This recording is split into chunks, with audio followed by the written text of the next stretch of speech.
మండలం వెట్లపాలెంలో తీవ్ర విషాదం జరిగింది. బాణాసంచా తయారీ కేంద్రంలో పేలుడు జరిగింది. 20 మంది కార్మికులు సజీవ దహనం కాగా మృతుల సంఖ్య పెరిగే అవకాశం ఉందని, ప్రమాద సమయంలో 30 మంది కార్మికులు ఉండగా పేలుడు దాటికి చెల్లాచెదురు అయిన మృతదేహాలు. ఘటనపై చంద్రబాబు తీవ్ర దిగ్భ్రాంతి వ్యక్తం చేశాడు.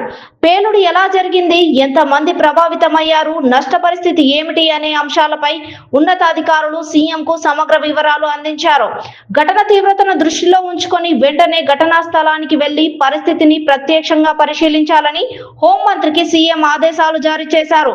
బాధితులకు తక్షణ సహాయం అందించడమే కాకుండా క్షతగాత్రులకు అత్యుత్తమ వైద్య సేవలు అందేలా చూడాలని అధికారులను ఆయన స్పష్టం చేశారు.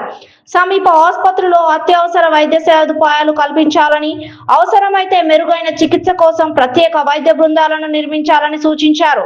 ఘటనపై సమగ్ర విచారణ జరిపి భవిష్యత్తులో ఇలాంటి సంఘటనలు పునరావృతం కాకుండా కఠిన చర్యలు తీసుకోవాలని సీఎం స్పష్టం చేశారు. బాధిత కుటుంబాలకు ప్రభుత్వం అండగా ఉంటుందని, తక్షణ ఆర్థిక సాయం అందించాలని కూడా ఆయన ఆదేశించారు. అధికారులు అప్రమత్తంగా ఉండి సహాయక చర్యలను వేగవంతం చేయాలని సీఎం పేర్కొన్నారు.